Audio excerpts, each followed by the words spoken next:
How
you doing? It's Friday.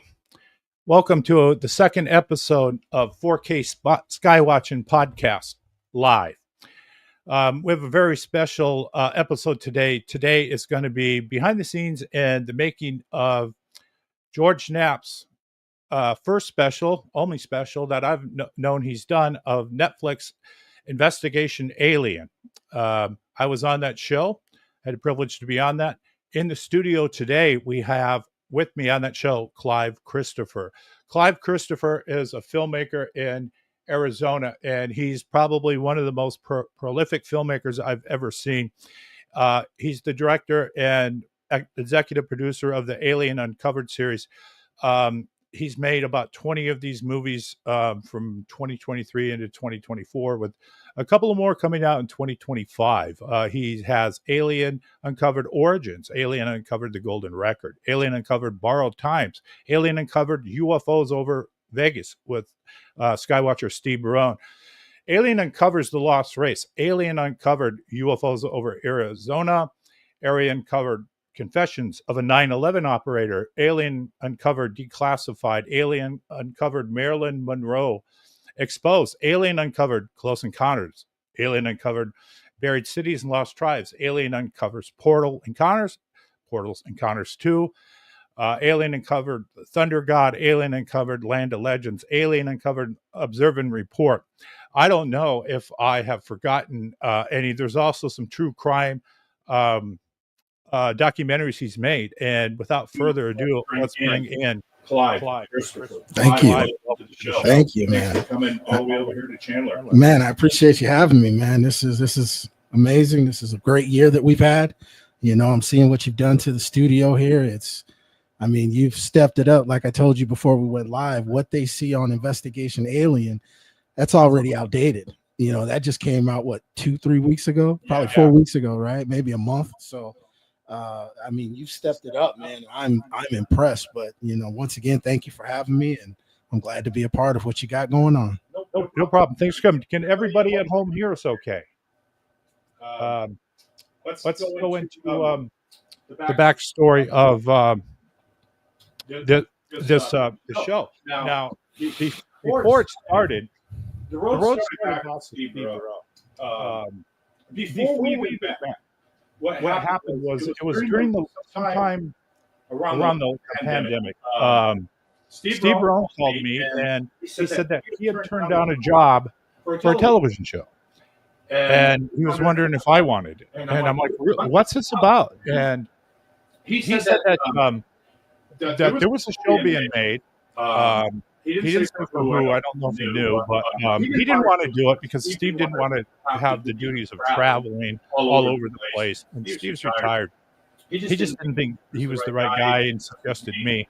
I didn't hear anything back from this gentleman. So I emailed a couple of months later. I said, hey, if you still have this position, I'm interested. So he got a hold of me from LA, did a Zoom call for about an hour, and basically interviewed for this job as a television host. And what the show was about was the UFO investigator was one of the hosts, and the other host was going to be a seasoned reporter. So season reporter was my job to be UFO investigator. So I tried out for that, and I said, if I'm not the right guy for this, I know who is. So I suggested, try Virginia, he's into this type of stuff. Try Dave Mason, he's qualified. You probably never get him. So I suggested those two people to interview. I didn't hear anything back. Then I talked to Dave Altman. Dave Altman's he's got his fingers in everybody's pussy jar. He knows everybody and everything. So a while later, months and months later, Dave Altman introduces me to Rick. Rick was the producer of the show. And Rick called me. He's like, hey, can we come out tomorrow? And I'm like, shit, are you kidding? The house is a mess. My wife likes to clean the house when anybody comes over. So give me a couple days. So they came over, took out the location, saw the studio, and went, wow.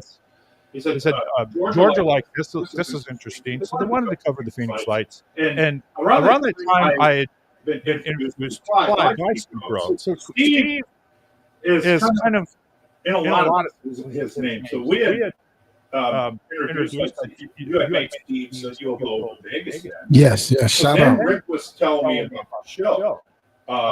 And the name of the show wasn't Investigation Alien, it was Age of Aliens. And that was also the name I interviewed for the job. That's a pretty cool name. My voice. Let me cut down this mic here. So anyway, it was called Age of Aliens. That later changed, and then this was around Thanksgiving time of 2023, and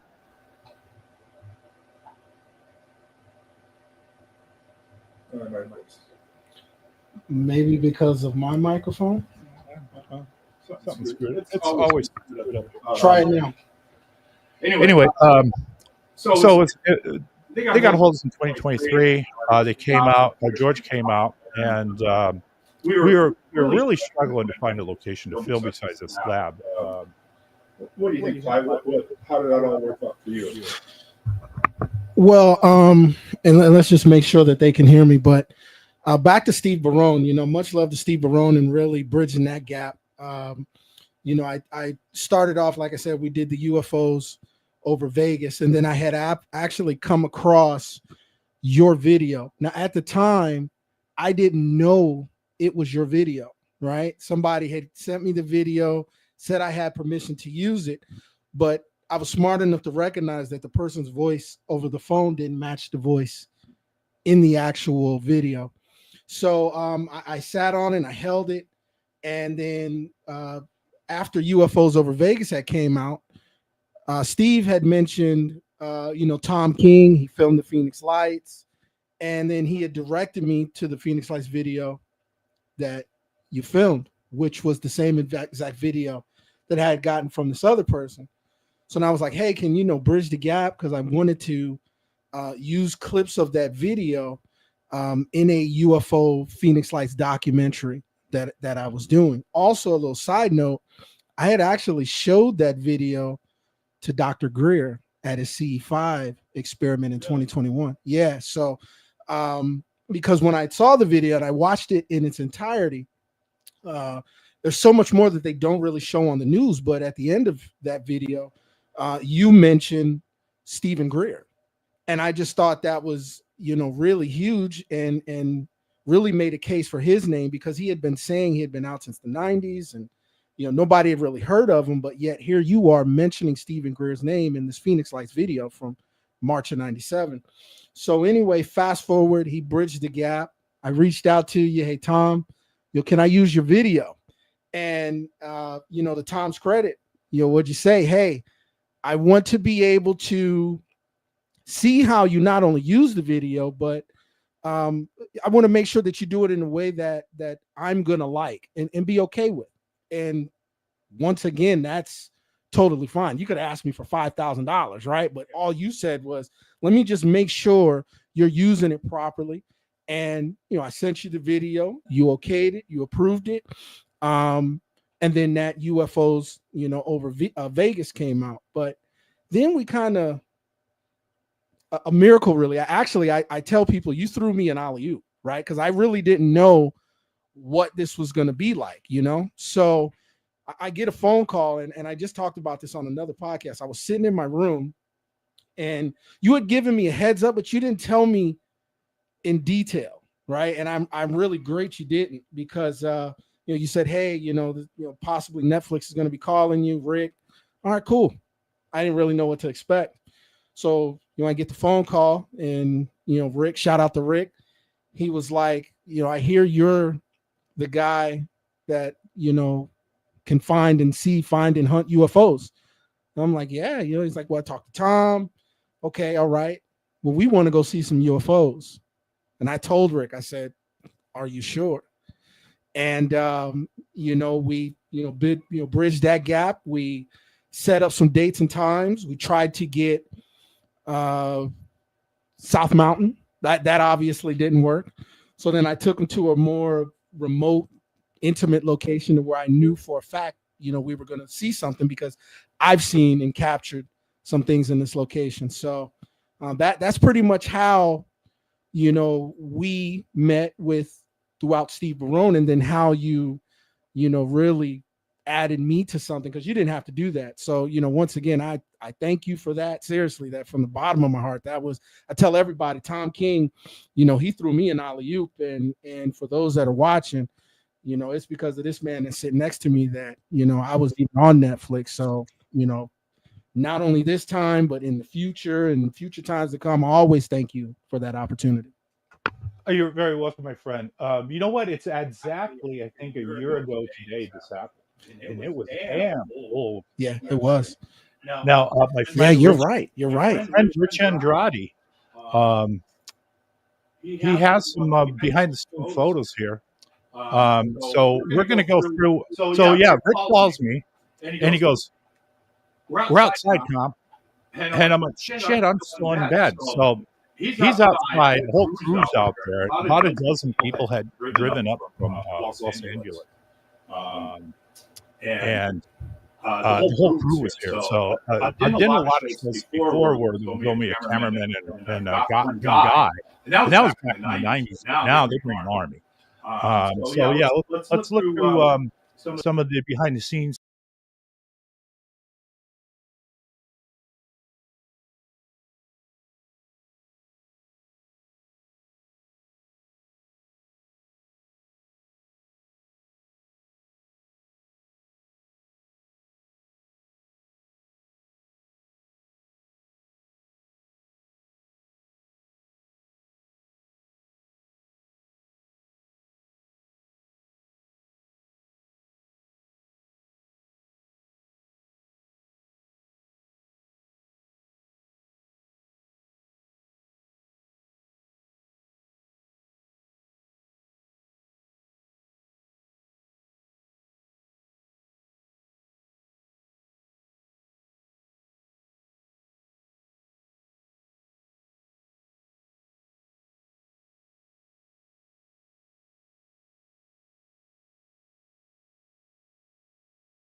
right there of us setting up.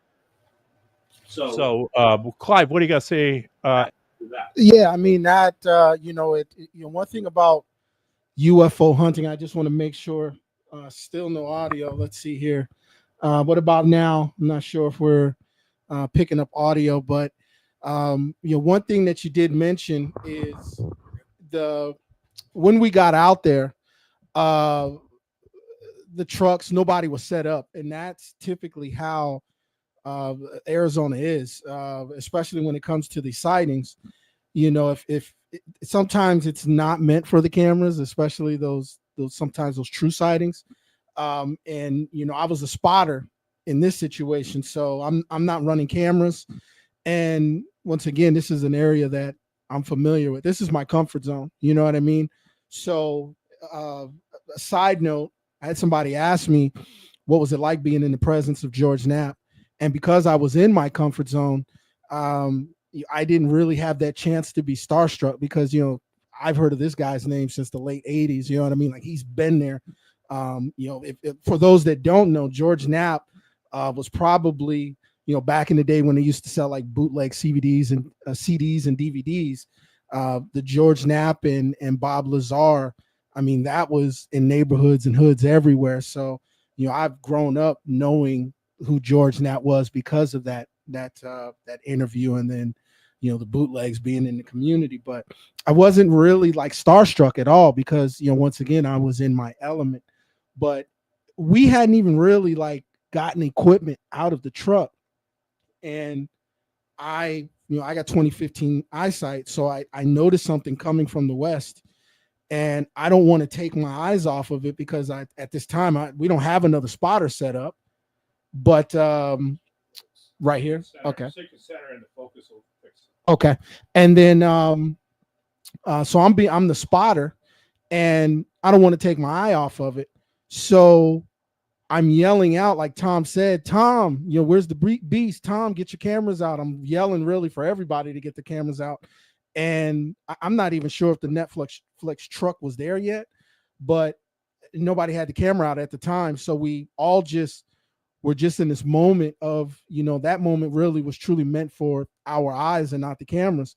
And we watched it come from the west. And then right as it starts to get above us, it hooks to the left and turns north. And my immediate reaction is, like I said, I'm used to seeing things like this in this area. So I pull my head down and I look at everybody else. And the look on everybody's face was highly impressive because at this time, I knew what to expect, now Rick, George Knapp, I don't even think he was out of the truck. We might have been yelling. He probably was sitting from his truck watching it. But now they're getting what they've asked for, and we weren't even ready yet. But there was a lot of things that really happened that night, and we'll kind of discuss it, that they didn't show in the actual series. And it makes me wonder, and I know we signed a contract. We don't really know what to expect. Is there going to be another season? But, as we know behind the scenes stuff, and we'll probably watch what we should say, but there was so much information that was left out of the entire series, not just our episode, right? Because we were seeing objects and lights in the sky that entire night, but none of that was even in the footage, right? So it makes me wonder, is it a possibility that there's going to be a season 2 where they possibly revisit the Phoenix Lights? So yeah, it was a night that I knew something was going to happen, but then to see their faces, and not only that, the excitement on their faces, because that kind of put everybody on the same page of thought process. Everybody was we had George Knapp, 80 something years old, in raw desert, dark, you know what I mean, and he was all for it, man. So that was just a lot of fun.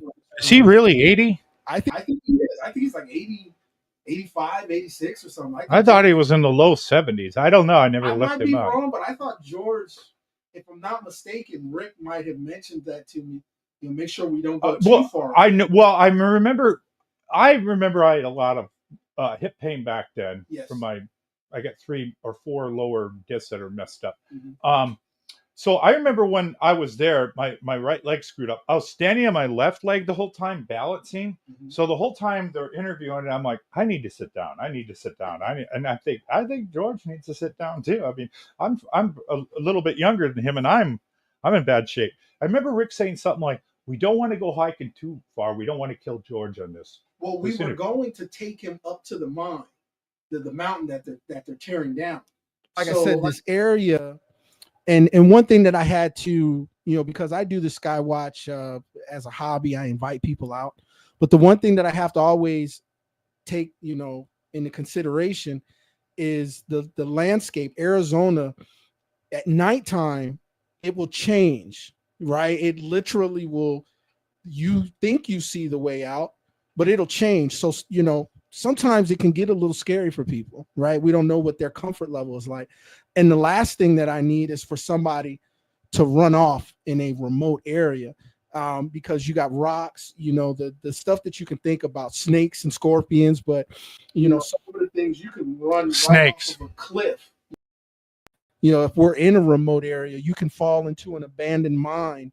You could trip and hit your head on a rock. So I have to really take it into consideration, not only with who I'm with, but I just don't want nothing to happen on my watch.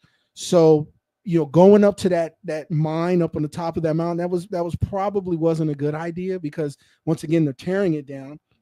It's unstable. And if somebody freaks out, you know, they forget that we even drove up, they might run off and now they're tumbling down this mountain that, you know, and thank God the mining company actually allowed us to even, you know, film over there. That land is highly significant. They don't even know where they were, but as far as like the crew and even you for yourself, but you know, that area is highly significant.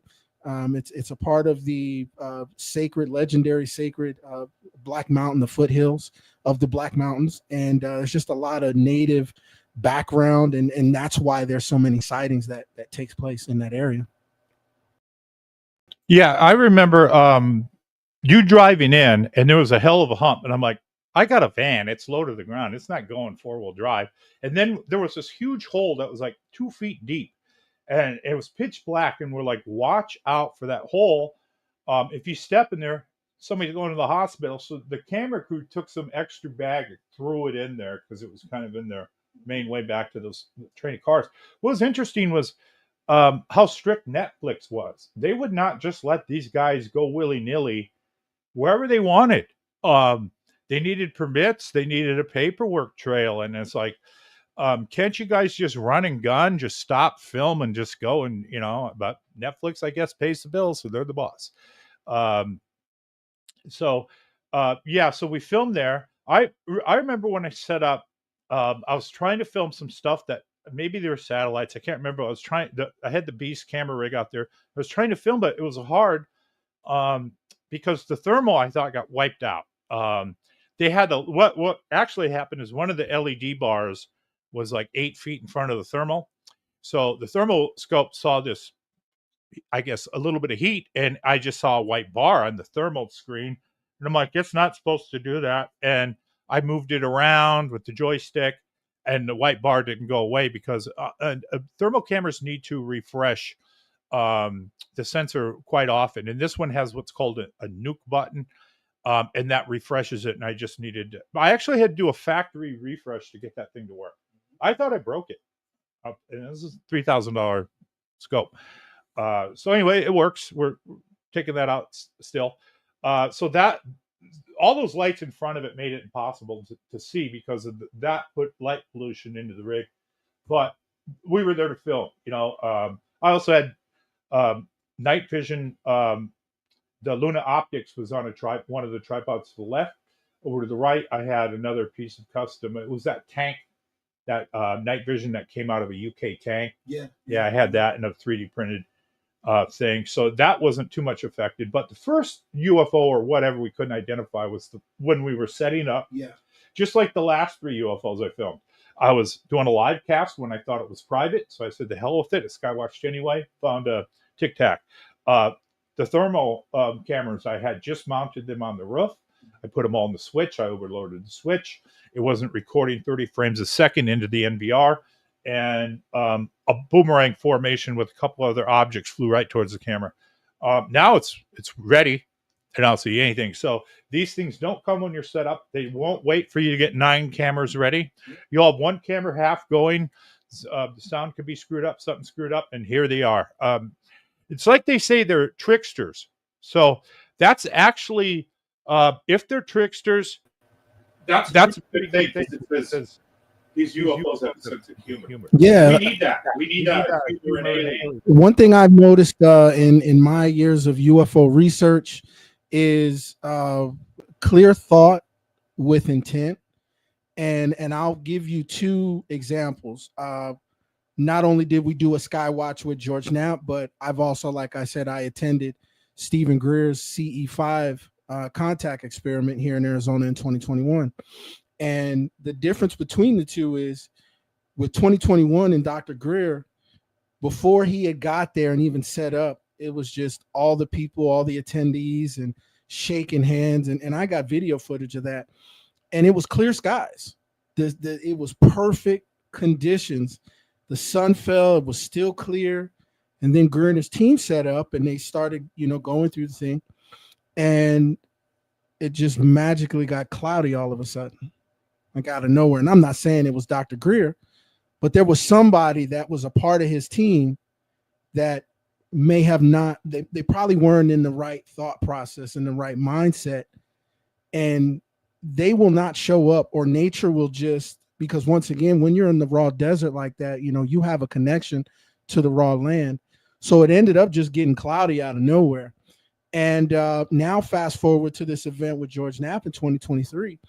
It was a much smaller, more private, intimate, but everybody out there, if you remember the energy out there, I mean, it was like we met friends for the future. I still here and there talk to Rick, and everybody was just excited.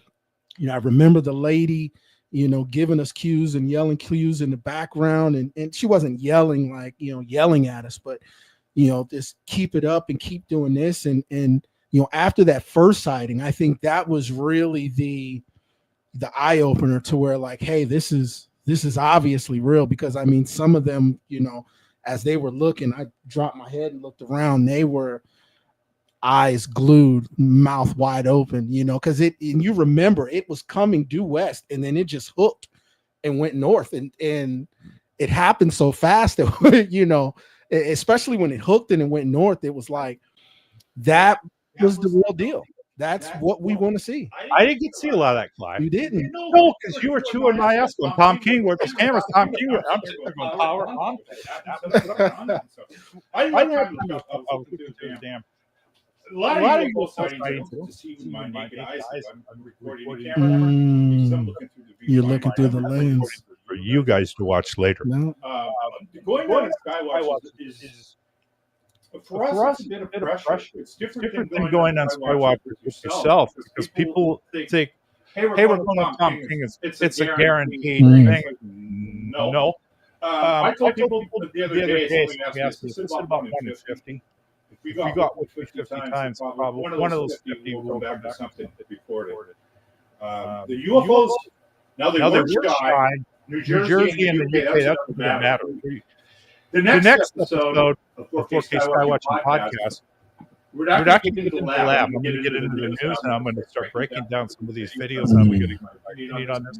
Chime in if you want. Now, let's go back to I'd like to introduce you to my friend Clive Christopher. He's native of Arizona. He knows a lot about the history of the state. He's an independent film producer, and he's also seen the Phoenix Lights. I heard a story about you.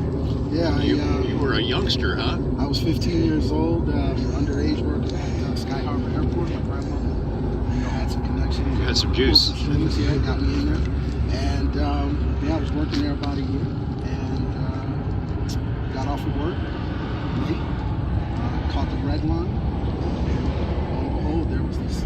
Started off as 2 lights in the sky, but as the bus turned and we got a better angle, I was able to see 5 of them. Right as we were leaving. Excuse me. So we crossed over the airport, headed south. We got off the bus. The entire bus, all of us got off and watched this. And we watched it for maybe 5 to 7 minutes, or more than 10 minutes. And it was out of our group. And got back on the bus.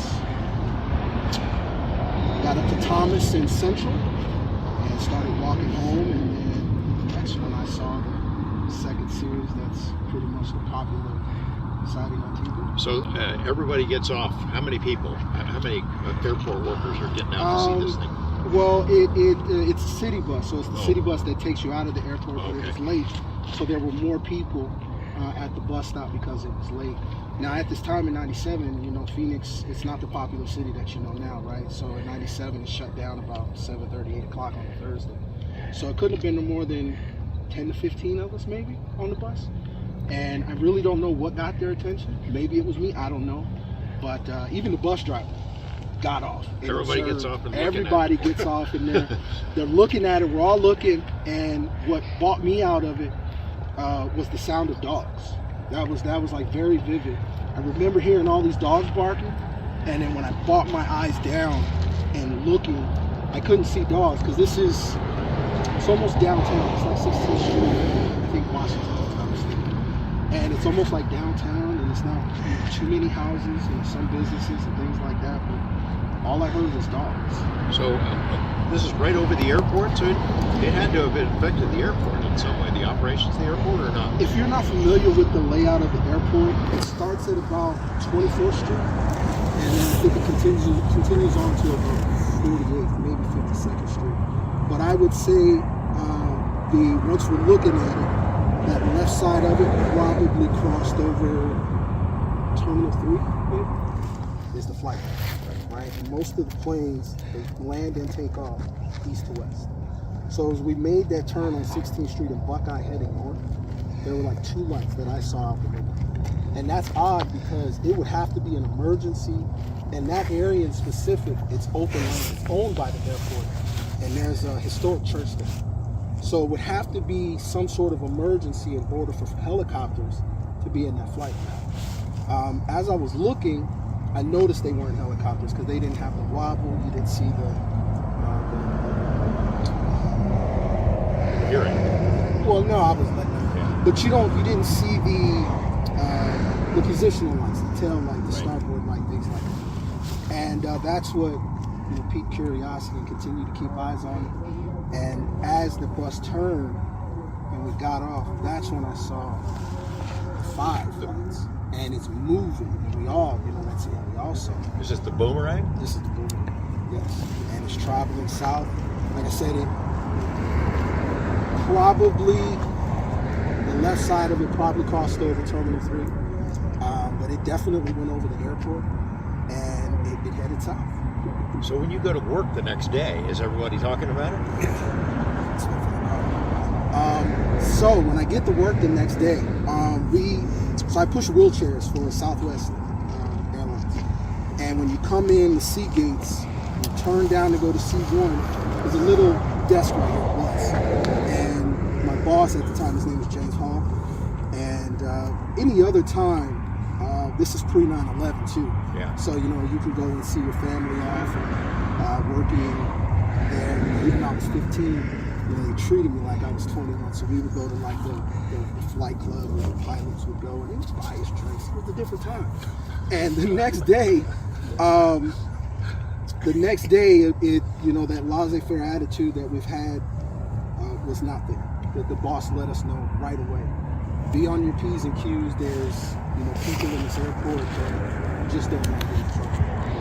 And make sure you're doing your job. In a night vision recording device over there, a cinema camera is below, and then we have a 3D camera over there, and I hook them up to these monitors so I can see what we're looking at instead of looking through those little things. Everybody around us can kind of see what's going on. Also brought out night vision binoculars, another night vision recording device, and another Nikon P900. So we should be covered good in case something malfunctions, which they always do, which the thermal did tonight. So you think that's related to something that flies around, that there's interference of some sort, or it's just luck? I hope it's that, and it comes back on, and I don't have to send this into the shop. But if something flies over, we should be able to see it. One of these should get it. We should have enough cameras to grab it, depending on how long it's here. But it's usually a quick window. The boomerang was in the sky over town about 5-8 minutes max. Yeah, from one end of the town to the other. wasn't long ago. But they said that thing glided, but it went fast. So yeah, you got to be ready. You have to have everything. I mean, a lot of times I just start recording. I don't wait until I see something. I'll just record. If I don't get anything that night, you just blank out the cards, charge the batteries, and go back at it again. Or do you record and then go back through the tape and see if you missed something? That can happen too. Sometimes objects show up that you didn't see at all. But I haven't had that happen yet, but I hear it all the time from UFO witnesses of objects that they capture, and then they show up in photos or videos later. And the two of you go out on these kind of sky watches together, or you go separately, and is this a place that you've done before, this spot? Before you answer that, can you take a half step backwards? You're causing a shadow on his face, and I just want to be able to see both of you. This first time I came out to this location, I go out to different spots all the time with gear. Usually I try to go outside of Phoenix. Away from the lights. Yeah, we have a lot of light pollution here. If you drive about 90 minutes north, south, east, or west, it is so pitch black that you can actually see the stars go down to the horizon over the mountains. And that's when this equipment really shines as far as the night vision stuff goes. You guys have all heard the story about your senator here, Barry Goldwater, who had been a military guy, had the highest clearances, Senate Intelligence Committee. When he tried asking questions about Wright-Patterson and crash saucers, they told him to shut the hell up and don't ask again. Yeah, they tell them to shut up about something they say they don't have, doesn't exist, we don't have any stored anywhere. So how do they know all this stuff? They're acting very, very criminal, like they know something and they've done something. It's a pretty exciting time, though, with all the testimony in Congress and hearings they've held, and people like David Grush coming forward, whistleblowers. It's exciting, isn't it? Yeah, we've been in this, 20, 30 years each, and we've never seen anything like what's going on with the stigma just melting, like the polar ice caps, and Congress talking about it. And this is coming to a head, definitely. So I hope we get somewhere, but it's taken a long time. But we're making a lot of progress in the last 4 or 5 years, as the whole community, the whole community is doing. Clive, you ever faced any stigma about this, or the story about what you had seen? You have to worry about telling who you can tell it with? So there was a time where I would get laughed at. Friends, family. You talk about UFOs. But over the past since 2019, those same people that have laughed are now taking it seriously. Because they saw how serious I was. And I think a part of that is, like you said, these hearings and David Grush coming out. It's a topic that has dominated. Yeah, that was 1 year ago today, and it was damn cold.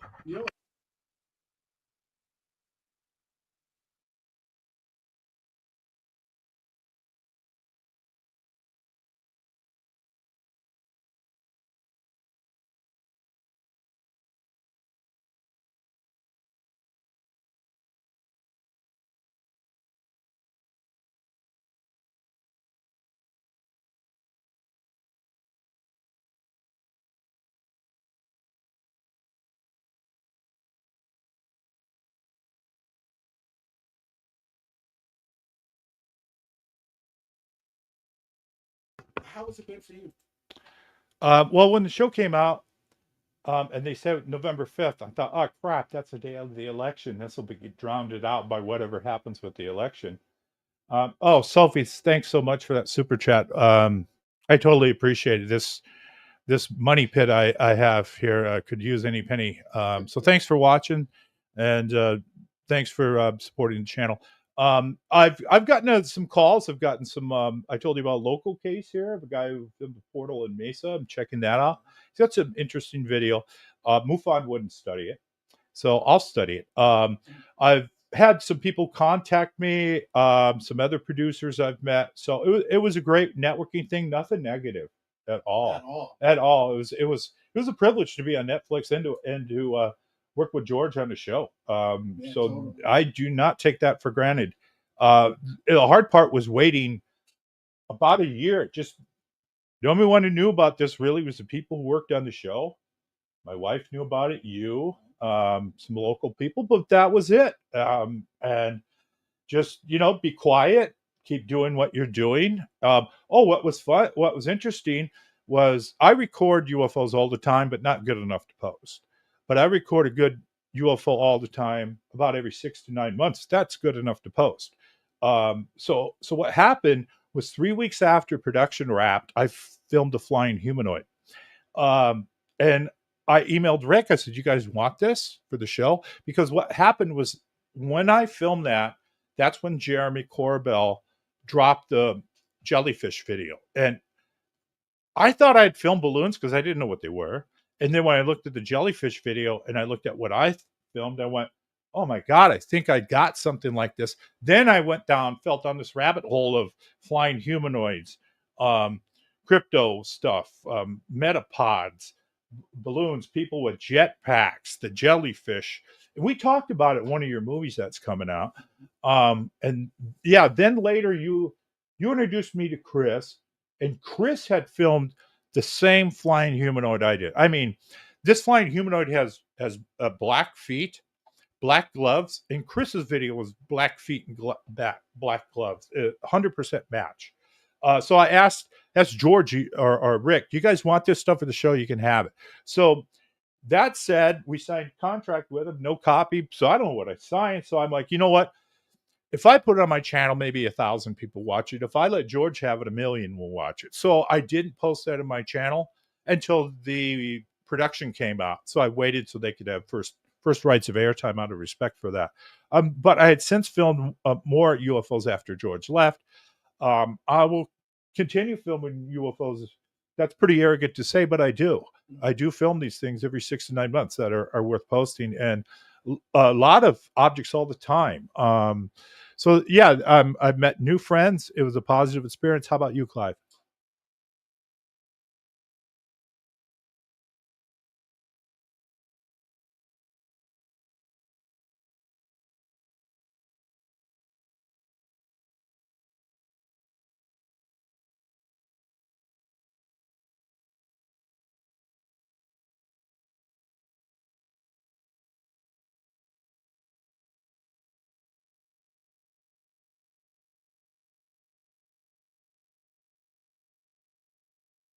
How much airtime? Because before it came out, we were concerned, right? Like, were we going to get the airtime? Was it going to be 2 minutes, 30 seconds?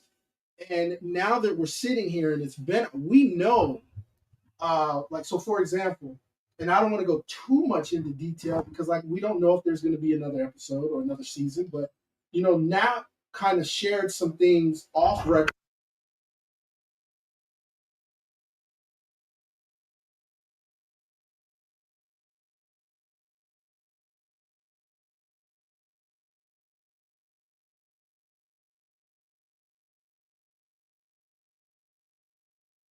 We just talked about, but how did you feel? What was your reaction with knowing what stories were cut out and how much airtime we actually got in the series? Well, a lot of shows I've done, you just end up one sentence on television. With Phoenix Lights, there's so many witnesses that they can't let everybody, go into a long story. So when they interview these people, and then it comes up to the editor, who was no editor that I've ever production I've been on has an editor that was on set that knows the context of what happened. So they put it together that sells the show the best. To me, it wasn't really so much how much airtime did I get, how good was the episode. I was very pleased to see Jim De La Tesso in the episode. He was the man in the truck. Very nice truck he had. Jim was the original investigator of the show. I was so pleased he's still with us. We've lost so many of those original investigators, and I was happy to see he's still alive. I didn't know that he had information on the pilot. and I think you had talked about that. There was a big push on the making of this to get the pilot that intercepted the boomerang on the show. I understand why you wouldn't do it, but how do you go to your grave with something like that? But yeah, I was glad I got to say a few things. Everything they had me in was within context of it. When people are on that show Survivor or any show, they film you so much that you have happy moments, sad moments, bitchy moments, and they can just put the bitchy ones together, the happy ones, whatever. So they call it my edit, right? So our edits were fine. That's what I thought. But what did you think about the rest of the show? Like the dark stuff with the human mutilation. Everybody knows about cattle mutilation, but a lot of people haven't found out that these things have allegedly, or we don't have to say allegedly, they're aliens, right? Fuck them, they ain't gonna sue. Yeah. These aliens have killed people, and there's evidence. So what do you think of that? Oh,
there we go. Okay. All right. Can you guys hear me now? There's a bit of a delay on that. Oh. Let's see, because I can't hear myself. It's green though.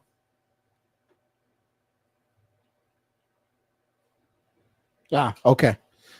All right. So we'll repeat. We'll do a repeat. Overall the series, I think they were trying to remove the label conspiracy theories or conspiracy theory off of some of the activity that has a long-standing history in ufology. So cattle mutilation, the Phoenix Lights has a 20-year history. Not only that, with the black helicopter and the UFOs, that's something that I've noticed here, and I've talked to other people, but I didn't know that there were in-depth reports about black helicopters. I put that in my documentaries just based off of what I was seeing here in Arizona. I don't investigate Las Vegas or Nevada or other states. I focus on Arizona. So to see and hear that there were other locations that have had black helicopters, I thought that was fairly interesting. But then they also started to look at some of the newer reports that these things are possibly not coming from outer space. And I also mentioned that we talk about that in some of the newer documentaries that are coming out. We believe that the mountains is some form of gateway, and they're using the mountains to come to our surface level and even the air. So when they showed this UFO coming out of the ocean, and I thought that was like the next step is possible. These things aren't coming from outer space, and I was glad to not only see that but be a part of that too, because my series is lining up almost perfectly with where we're all starting to go to now. Are these things coming out of the ocean? Were they really coming out of from outer space? So these are we have more questions, right, for the future than answers. But overall the series was really amazing. I was honored to be a part of it. I was really surprised with the amount of airtime, because we were, I don't want to say we stressed about it, but we talked about it that entire year. You know, how much airtime do you think we get? Will we even be in the series, right? Because now we know they cut certain things out, an entire trip to an entire another country that they completely cut out.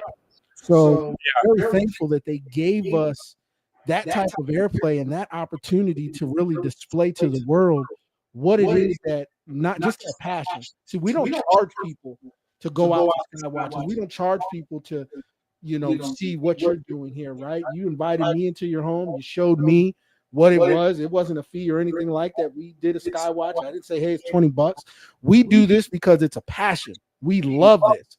We invest our time, our money, our energy into this.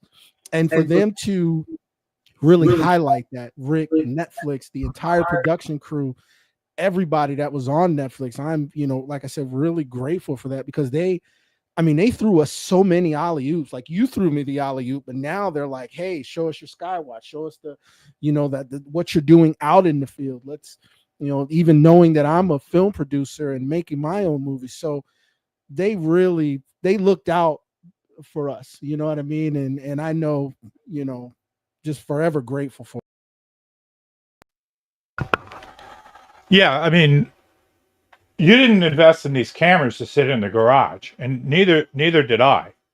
So this stuff gets used. I mean, I was last night sky watching in thermal, watching planes land right over the top of me and following them. We're going, is there UFOs behind them? You don't know until you do it. So yeah, I don't know how people go and charge people for money. I guess if you're going to say, here's a piece of gear you can use, it's $5,000 if you drop it on SOL. But I've never done that. We go out with people and they bring their own night vision, you know? You know, my thing is this, like, I do my night watches for free because it, like you said, it's not a guarantee, especially knowing we're going to have cameras up. So that kind of scares them away, because they don't like to be filmed. That this is something that is well known in ufology, especially if you've had the opportunity to film them. They don't like it. So knowing that there's a good possibility that you may not see something, I don't want to charge you for that, but you're still going to come out. You're going to have fun. You're going to meet people. And not only that, you're going to learn something that you didn't know about the areas that we're in. You know, if we go to the Superstition Mountain, filled, rich in history, you go to the foothills, rich in history. You know, so going to these areas and, you know, knowing the history that I know about Arizona, you know, giving people the background about where they're actually at and where their feet are and why the concentration of UFOs sightings are so high in this area. You know, that's the real thing. You know, I like to give knowledge, educate. If you see something, cool. If you don't, cool. Come back the next time. We might see something. You will see something. It just don't know when, what day it is.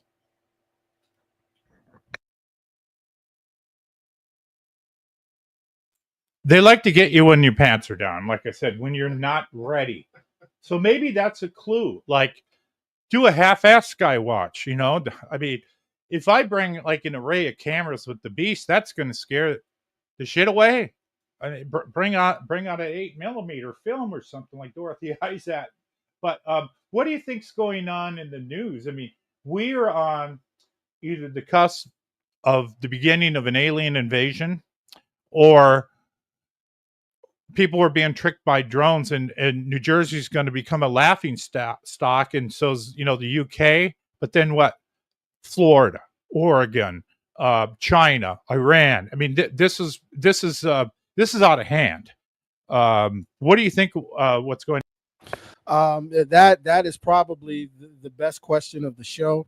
And for those that know me, I am really big in, you know, I've had my experiences. I've seen things up close and personal, and I am a true believer in this alien UFO phenomena.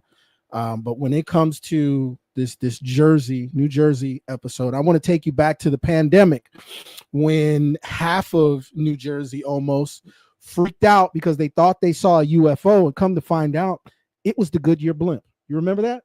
This happened during the pandemic. Happens a lot, right? So and ironic, here we are, New Jersey again. We're seeing these craft, whatever they are, But what sticks out to me is there's aviation lights, there's aviation patterns, and then there's collision lights. So that lets me know that these craft are in regulation with the FAA. So is it an invasion of drones, is what they're calling them? Thank you for calling them what they are. They're definitely drones. They're much bigger.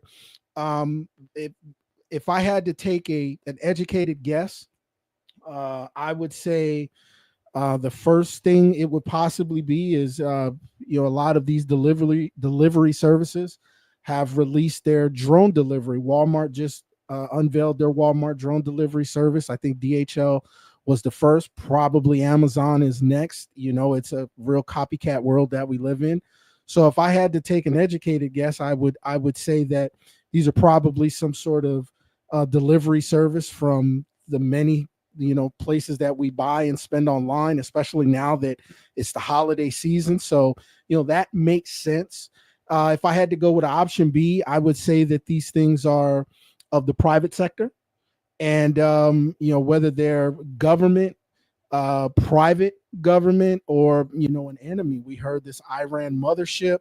We're hearing all these different things, but my main thing is, why New Jersey? Why not New York? Why not Florida? We had the big alien thing down in the mall in Florida on New Year's Day last year. Why not Phoenix, for that matter? Why not Los Angeles, where we see it in the movies all the time? Why New Jersey? What is so special about New that I'm missing? Well, that's a good point. People ask me why Phoenix all the time. I don't know. I mean, why over a metropolitan area like this? But I don't believe they're delivery drones, because Walmart or somebody would come out and just claim it. But along those lines, what I think is going on is it's very interesting that they're coming out of the water, because they also come from space too. The interesting thing about them coming out of the water is you can't shoot them down while they're in the water, right? What are we going to launch torpedoes at UFOs? Shit. I mean, I'm kind of sick of the government looking at the Terminator as a roadmap. I mean, look at Jim Cameron's films as a warning. Don't build Terminators. Don't send nuclear bombs down in the deep, into the abyss. I mean, these things are in the water. But good point on delivery drones. I was talking about this yesterday. At some point, not only the American public, but just general large cities are going to need to be acclimatized to seeing lights like we're seeing in New Jersey at all times.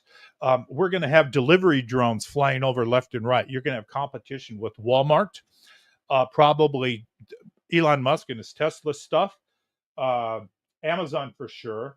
And then along with that, you're going to have Department of Homeland Security police drones. We already have Mesa here has its own Air Force, right? Their Air Force will eventually morph and adopt into drones. The police force over in Glendale has drones that they deploy. So city by city, police station by police station will have their own.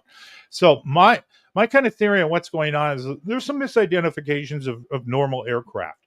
But this is one of the greatest things that has ever happened in ufology is we have now hundreds of thousands of Skywatchers that weren't Skywatchers last month. I mean, this is something, Skywatching awareness, 4K podcasting, Skywatch is exactly what this is for, is to get people to look up, get them off their damn phones looking down. If you're going to have your damn phone pointed up and record what's in the sky. Now, a lot of rookie mistakes are going to be made because they don't know what they're doing. It takes a couple of years to become a great Skywatcher. And so anyway, they're going to misidentify stuff, but people aren't that stupid. The Phoenix Lights, they said the whole town mistaked 810s, a formation. Those are loud. The whole state stupid? No. So the whole state of Arizona wasn't stupid on 3/13/97, and neither is New Jersey. So what I think is happening here is a mix of, this could be the military hired a contractor that hired a contractor that hired a contractor that's doing LiDAR studies. But if that's the case, they're irresponsible for not saying, calm down, it's just this. Yes. So that's the prosaic explanation. It's that but it could be aliens too. It could be the aliens. It could be a mix. So I mean, this is unprecedented. We've been waiting for this to happen our whole life, and it's going down now. And you were on a roll, man. I didn't even want to stop you, but the two things that, well, really three things that I want to kind of shine light on, and so one, in ufology, they're not calling them UFOs or UAPs. We actually have something, and it's identified.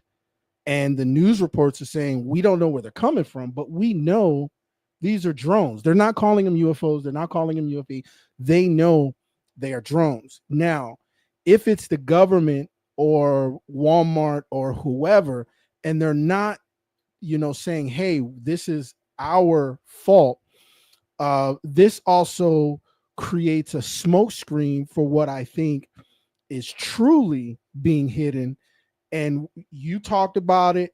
For some reason, it was left out of the Netflix investigation Alien, but the new classification of UFO to the public that we discussed in past months is the flying humanoid.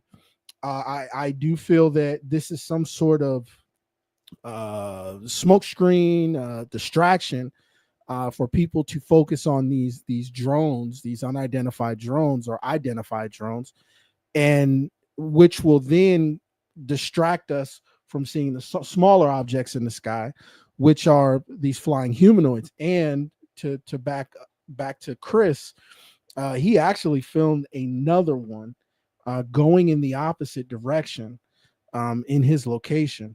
So, for some reason, like I said, this stuff was left out of Investigation Alien.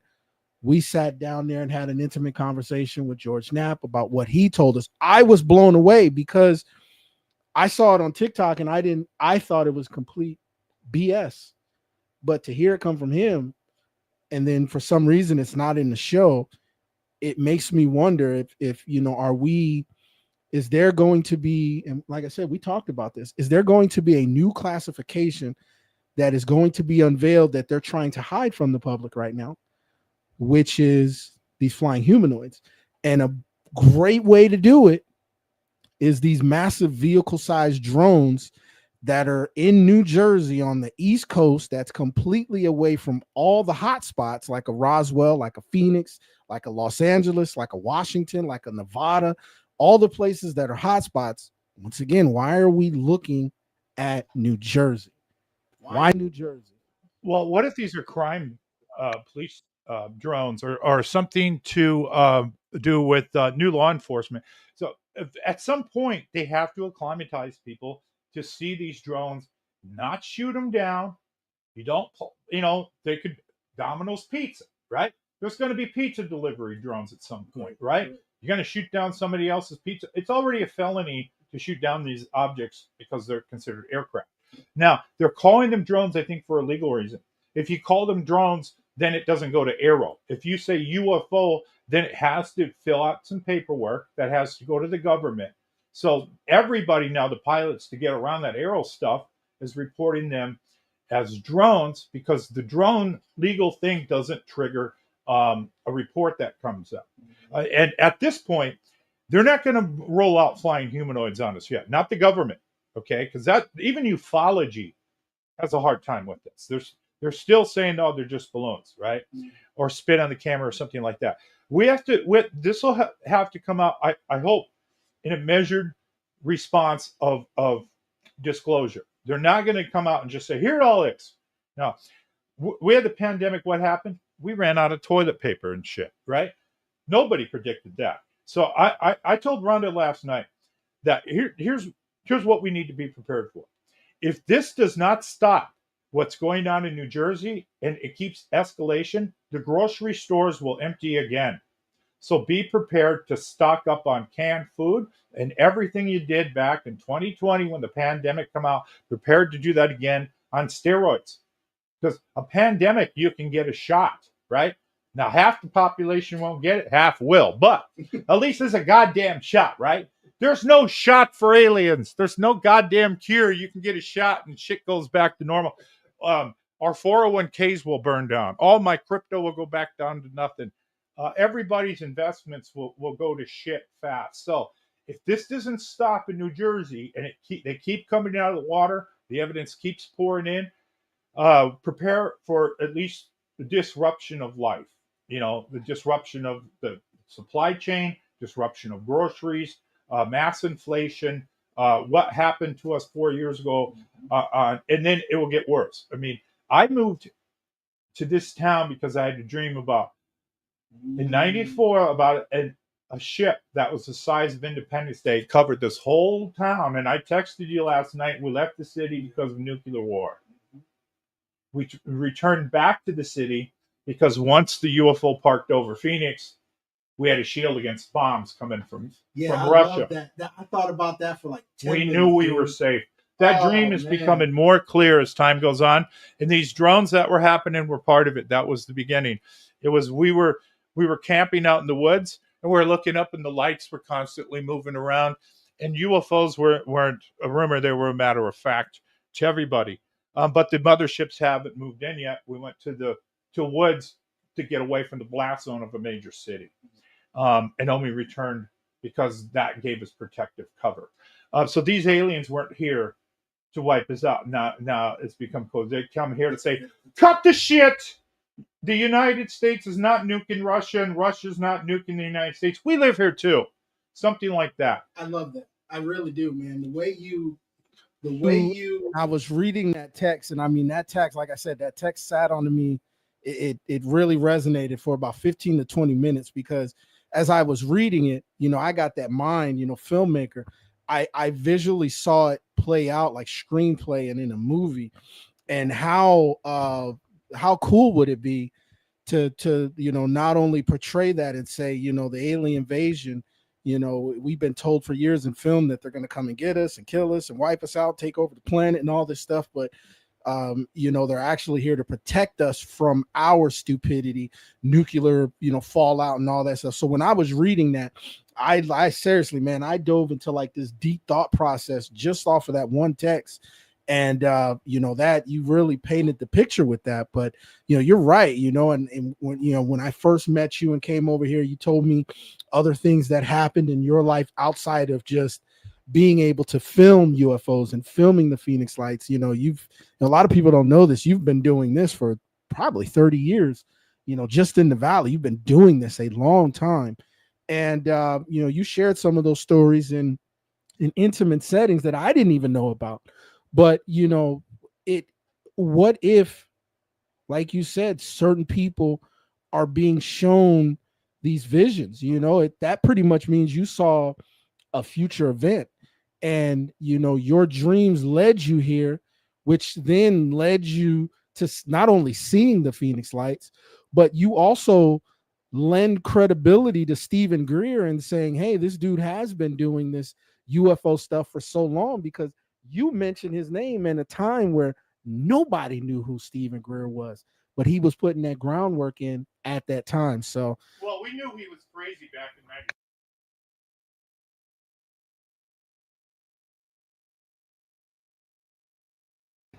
'90. Oh man, yeah, no, like I said, we all come together for some reason. That person that initially gave me that video and said it was theirs and I could use it, I didn't use it for some reason, because but we all came together. There's a reason why we have all come together based off of this topic, UFOs, right? This topic I don't want to say it's taboo anymore, but this topic has introduced me to people that I probably would have never have met, jobs that I would have probably have never have gotten, right? But this topic is it's not fueled by political, it's not fueled by racism, it's not fueled by a lot of the stupidity that we go through in today's world. It's just people that are like-minded. Whether you got a telescope, you got an expensive camera, or you just want to come sit out and learn and have an experience, these people are, we're all getting together and we're having good times, man. And it's bringing us together for something. What it is, I don't know, But with what we're doing, with what you're doing, with what everybody else is out there doing, just keep doing it, because I think I'm not somebody that's going to sit around and wait for the government to tell us. As you know, I'm an in the field guy. I want to go and get the answers myself. And if there is an alien invasion, I mean, I don't know why everybody thinks they're going to go and tell the government first. It could be you. You might be out there one night and you get one of those answers. You might get disclosure. So just keep doing what you're doing, and keep your eyes in the sky, because you never know what you're going to find. Back to what you were saying about flying humanoids. They're not going to come out and tell us about this yet, because we can't. Some of the images I've seen out there on the internet, if they're real, they're completely shocking. The public, I think, is ready to have Tic Tacs and dome-shaped saucers and triangles. It's almost like all the ingredients of Lucky Charms, right? But the general public who pays more attention to Taylor Swift and football is ready to hear stuff like that. Now, what they are not ready to hear is that there's flying humanoids that ain't human, or that there's craft that are like spatically shaped, or that are vector graphics, or something that we can't identify, that there's nobody in there. How did they build it? We need something that we can, identify, like a saucer. There stood still, a guy came out, a guy goes back in. It's from another planet. We're not ready to see like crucifixes flying around or weird shit like that, or creep us the hell out. And the stock market's going to crash no matter what when this comes out, but it's going to, go down to zero if they come out and say, look, yeah, there's also stuff that looks like demons. Fuck it. Just tell everybody. They're not telling us shit. John Kirby came out yesterday, the spokesman for Biden, and said, we've looked at it. It's not national security, but we don't have any images. Well, how the hell do you know? That's like saying I caught a big fish. It's a 20-pounder, but he hasn't bit the fucking line yet. It's pure bullshit from these people. Yeah, there's absolutely something going on that it just doesn't, all these years it's been secretive, and it's classified information, and just like that, now they're holding press conferences. We actually have video of in the Congress chambers of them talking about these drones and what's going on, and the FBI doesn't know, and the CIA doesn't know, and everybody doesn't know. I just find that just very odd. I think it is a cover up for what we have experienced, right? And then the Jeremy Corbell thing, we talked about it, where some of these craft, it looks like they have like tentacles, or they have an arm flying. I seen one, it was like a triangle, and it literally looked like a baby's arm. I don't know what we're seeing. I don't know what's going on, but I do think that, this drone stuff is some form of, I think it's a form of cover up to get us, to looking at New Jersey and focus there versus what's happening in these hot spots. Whatever happened to the guy they were calling Fitz, that has this video of the Miami Mall alien incident. That was that's another one. Right there. So there's so much stuff, and then not only that, when you look at it historically, and I'm somebody that looks at statistics, and then not only that, patterns. But within the next 4 to 5 months, we'll probably see something that will shake the core of humanity. And the cool thing about it is, if it happens here, it's going to be documented. It's not going to get past us, right? You got the east side of the city. We got the entire state really under surveillance. I got a network of people similar to you, nothing like this, but somewhat similar, with night vision. We got the four corners of this city. We got the white tanks. We got the foothills up north. We got South Mountain and Strand, and of course you got this eastern side. I got a couple people near Andrew McBride is another one who, has a outpost a little bit. Like, I think he's in Chandler. Aren't you in Chandler? We're in Chandler, right? Yeah. So we got a couple people out here, but overall, we got the entire state. We got Steve Barone. He's one phone call away. Get your cameras out. I got people in Dallas. I got people in New Mexico. So if it flies somewhere near the American Southwest, or if it happens in the American Southwest, there's a good chance that we'll see it. We'll probably get some knocks on the door from men in black and government agencies, but we will see it. It'll be documented, and it'll be a scary time. But like I said, I'm not somebody that I'm not going to wait for disclosure from the government. This is why we do what we do. We point our cameras to the sky, and this is a hobby. This is a passion for us. We want to know the truth, and I think this is why you do it. I think it's why everybody else does it. Is somewhere in the memory or in the mind, we're not.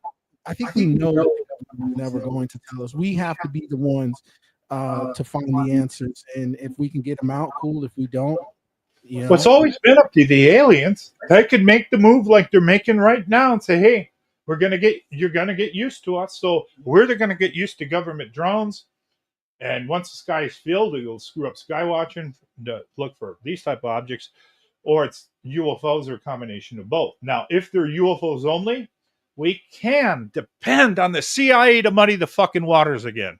They will come out and they just flood the sky with a bunch of shit so you can't tell what's going on. Yeah. And the UFOs go, God damn it. And they put up fucking balloons again.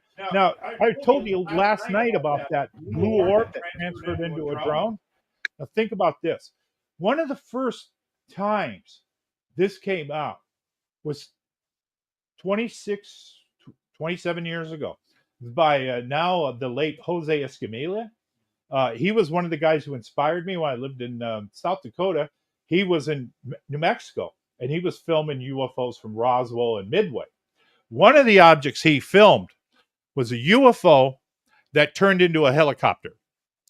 And people like, what the hell? Maybe it was just a helicopter. And now that is impossible to find. You can't even barely find my channel on YouTube. You will never, ever find this video that Jose has. But I believe it's sitting on a VHS tape in the wall when you walk in. So I need to dig that up and revive that thing. UFO changed into a helicopter. Now, some of these sightings, we're seeing orbs that transform into drones. Now, if one thing can change into another, they call that metallurgy, like turning shit into gold or something like that. Anyway, then it can turn into anything. Think about it. It just doesn't have to turn into a drone or an airplane. It could turn into us. It could turn into it. You could have something sitting in your room now turn into something else. I mean, this is schizophrenic shit. When you think about it, like when you're talking about that, you're seeing this thing turn into something that is of Earth. It reminds me of literally Transformers. That these objects or these whatever they were, they come to Earth, and it's known that they can't inhabit and walk around Earth in their true form, so they hide in another form, whether it's a diesel or a F-14 or whatever, a tank. But we have videos which have been taken away or whatever even now, and I've seen that blue orb. These blue orbs are popping up all over the place. Even Chris has video of blue orbs in his area. So what is it with these blue orbs? What is it with these drones? Are these drones trying to cover up the fact that these orbs are going to increase in sightings? There's a lot to, going on in today's world, but you really did bring up a very solid point. Now we have thousands of sky watchers that weren't there last month. Yep. Right. And that's huge. We want people. That's pretty much everybody's message across ufology is look up. Just all you got to do is look up, and you will eventually see something. Don't point some cameras, and your chances are better.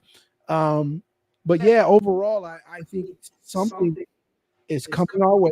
Something is happening, and and this is healthy conversation that should be had when it comes to topics like this. Not everybody should just be agreeing on what it is. You know, that's boring. That's a boring conversation.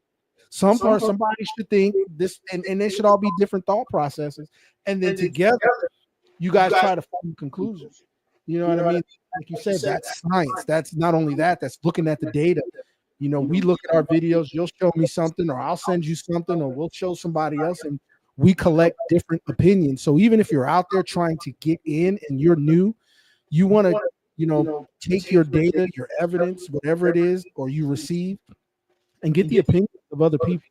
You know, I think that's really important. You don't just want to film something and put it out there and label it UFO. Get the opinions of other people. Have the conversation. You know, and it's okay if somebody disagrees, because you know there's a lot. You get a video and like, it's a UFO. It's a UFO. You clearly know it's a bug, right? You know it. You've seen thousands of them, and you tell them, and they lose it. They get all hurt, and it's okay to be wrong. I've been there. I'm sure you've been there. We're all wrong. I've misidentified UFOs. It was a hot lantern or a hot weather balloon that got launched at 4:30 in the morning. One in 10 days ago or so of the Yuma, where the light was on a hill. Yes, so you're talking about Bullhead City. I'm actually investigating that one, and I'm gonna go up there and because I saw a video where somebody, you know, they say debunked, but it was from a computer. The angle, they used a Google image versus the actual photo, and the depth of the actual angle in the photo is completely off. They measured it and lined it up. But actually go out there and see exactly what it was, because I've been talking to the young lady, and she's been living there all her life. So you know, and in comparison, it's like comparing it to the red lights or the tower lights on South Mountain, right? Yeah. If we go and say, hey, we see a UFO in that direction and we see the red lights, we've seen those red lights all our life, right? Even when the Phoenix lights happened, we were able to differentiate the tower lights versus whether it was the UFO, whatever it was, right? So this lady is, you know, young lady has been there all her life.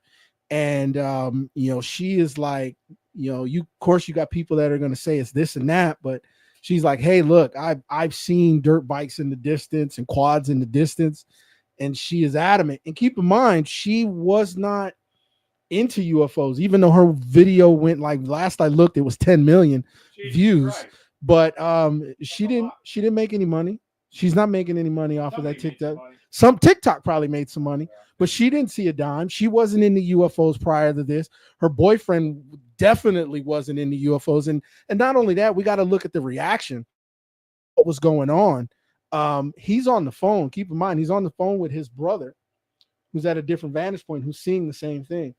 Also, the reaction of him crying and seeing this for the first time, like, that's a genuine react. Yeah, he's crying. He's like, he says, like, I'm crying. He has no idea why he's crying. I'm glad they didn't shoot him. A lot of that. If these UFOs keep coming, they shot.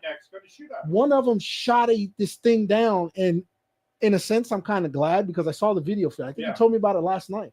I saw the video footage of it on the highway. Yeah. And you can see a tail number. We get exactly. It's a tail for fucking answers from the people that we pay, emergency services, politicians. They're all on the taxpayer payroll, and they all say shit. Not one thing is, but also here's another thing is, now all of a sudden we've got clear footage of UFOs in Jersey. That's another thing that just, you know, the skeptics go, it goes up, because how many years have we gone with not clear footage, not having clear footage of UFOs? Now it's daily. Well, yeah. Every day something comes up. It's too hard to keep up with. We had years. It's frustrating reading people online going, it's not clear enough, it's not close enough, not good enough. Next time you should have a telescope on it. Or when is disclosure happening? It's like, I've been waiting most of my life for it. You've been waiting, what, an hour? Come on. But, you know, it's interesting. One thing that interests me is the nerd level of this shit. Like, there's a networking of these objects, and there's a communication of these objects that we have yet to understand. Like the blue orb, for instance, that has its own intelligence, but it's small. No one's in that blue orb, not like us, not people, right? So there's an intelligence there.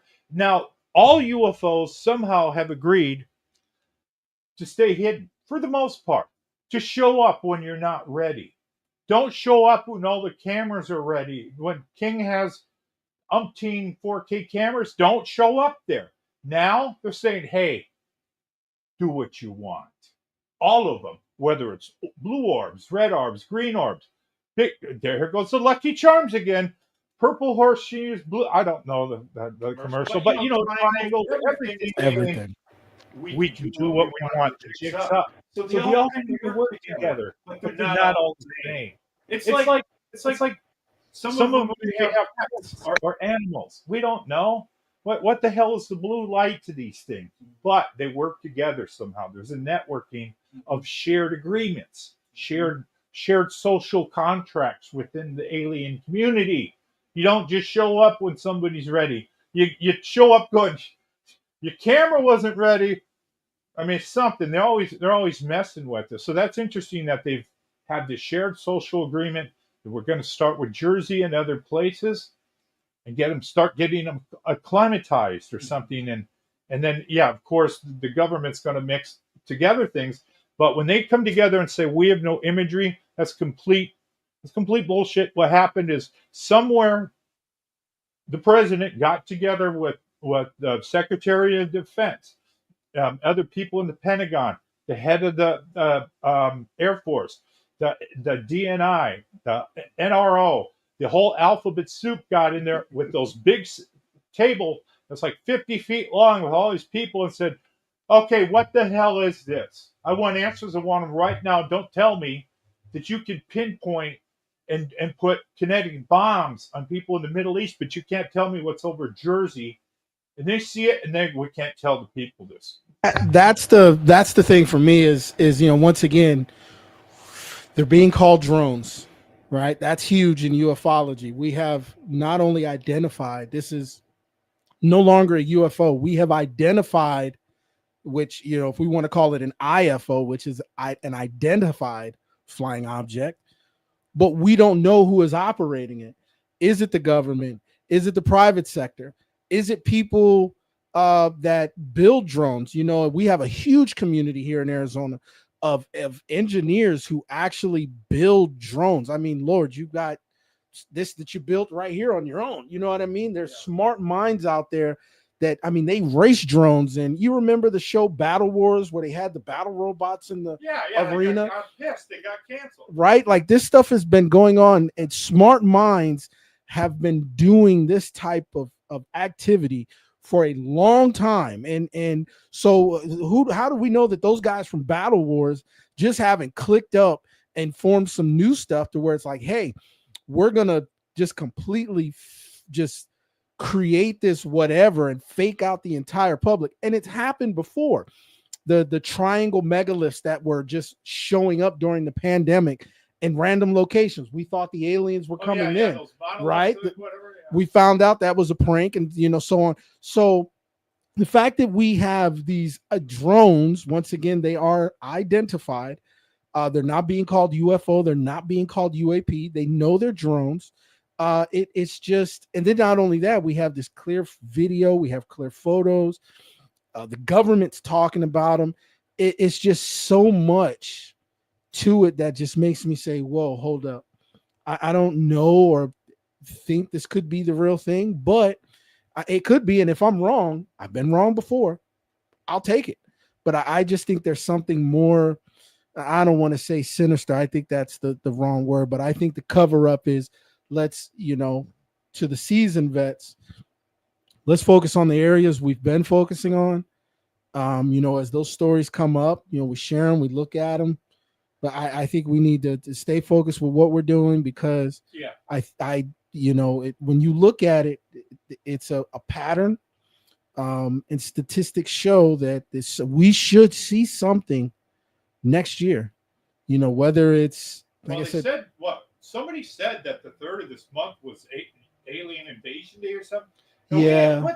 we need to figure out who started that. Who's starting it? Everybody laughed. It didn't happen, and look where we are now. Right, like we can get on this podcast right now and say, you know, February 17th is a day we all need to look out for because the aliens are coming, and then that spreads over TikTok and YouTube, and now everybody's paying attention to February 17th. But you know, with what we got coming in the future, we got some of these blue orbs that we discuss and show in Chris's video. You've taken a look at them.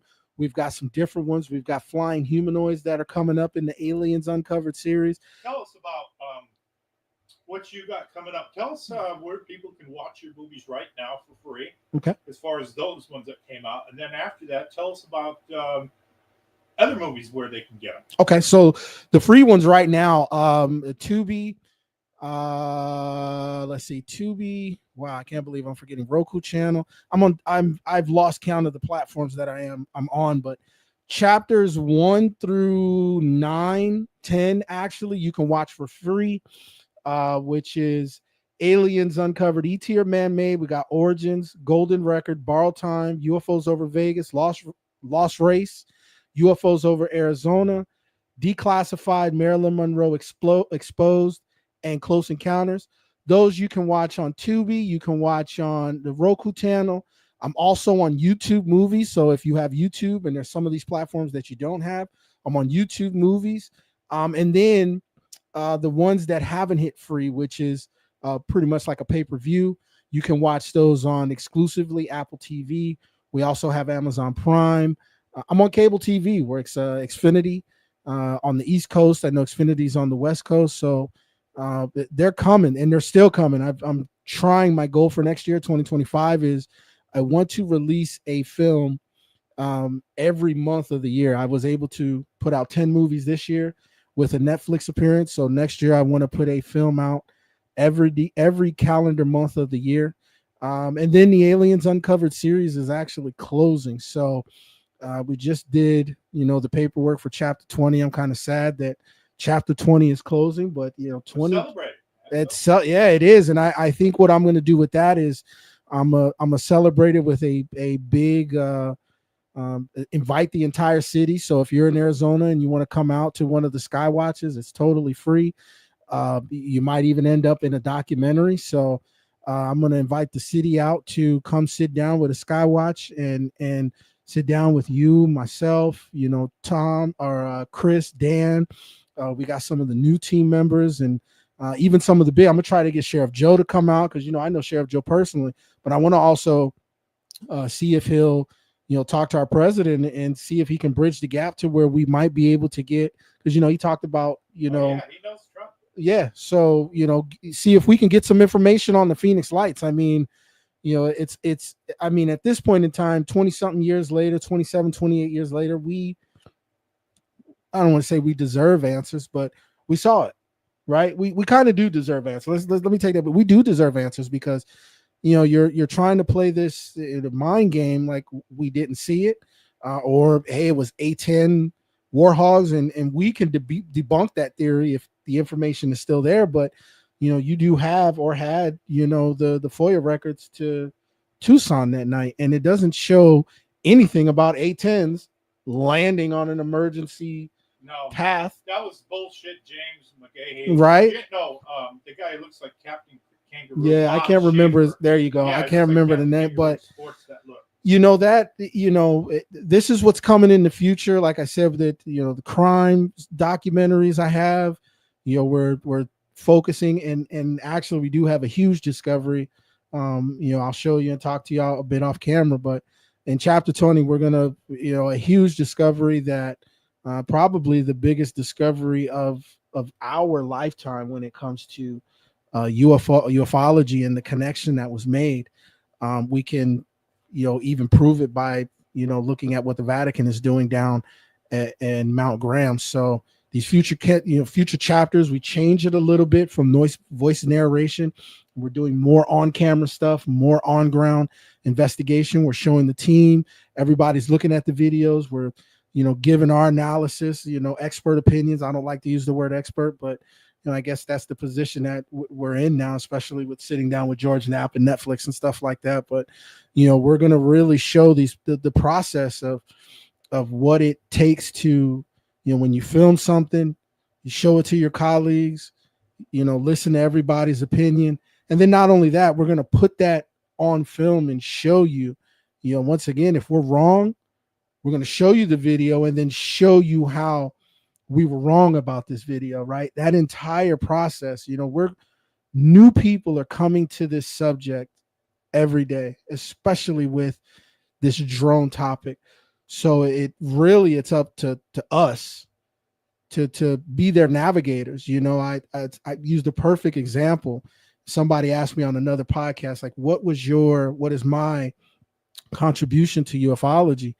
And the best way to answer that is I feel like I provided structure to ufology. Prior to what I've been doing, you had Knapp over here, you had Greer over here, you had, Dr. Lynn over here. And it was like scattered, kind of like how this everything is on the table. It was just scattered. And, you can look at me like you're your Walmart door greeter. You know what I mean? When you come into this topic, if you reach out to me, I'm going to respond. I'm going to check out your videos. And if it's worthy of something, hell, I might even put you in a documentary. But if you want to know questions, or, you want to know what Dr. Greer is like, you want to know what George Knapp is like, you want to know what Dr. Lynn is like. I've worked with so many people in this film in this ufology, this community, that I could point them into that direction. Like, somebody just asked me, they want to interview you. You know what I mean? I'm like, oh yeah, I'll reach out to Tom. I'll talk to him and we'll bridge that gap, because they watched, the Netflix series and they're interested in what you got going on. So I look at myself like the Walmart door greeter. It's very easy to understand. It's service with a smile. And, you're going to come into this community. I'll greet you. And when you leave, I'm going to check your receipt, just like the Walmart door greeter. I'm going to make sure you got everything you need, and I'm going to shake your hand and send you on your way. But, to all those newcomers that are coming, Aliens Uncovered, just, Google search Aliens Uncovered. You can Google search my name, Clive Christopher. Everything will come up. The easiest way is my IMDb page, like Tom has pulled up here. It has all the films that are out. If you click on one, there's the links to those platforms. It'll show you what's up and coming. And next year, 2025, it's just going to be a huge year. So you definitely want to make sure you're staying tuned, paying attention. Tom and I got some things. We got Skywatches coming up, and once again, they're free. So if you want to even fly from another state, another country, and you want to come hang out with us, we're not going to charge you to come, check out some UFOs. We'll have telescopes set up. You may not be able to touch the expensive equipment, but we have stuff that you can actually, more on that cheaper side, that you can actually use, because we don't want to break the expensive stuff. But, it's really up to us. It's time to get the hell out of here and start flying to New Jersey or somewhere and bring our I agree, man. I agree. Where We should take this. We should take this to, other cities, because we've done a lot of work here in Arizona.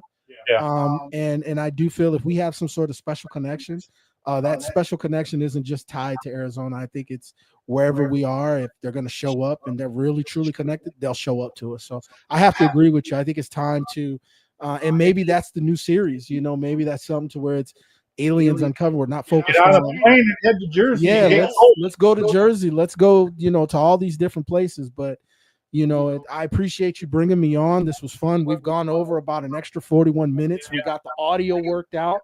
So, thank you for bringing me here.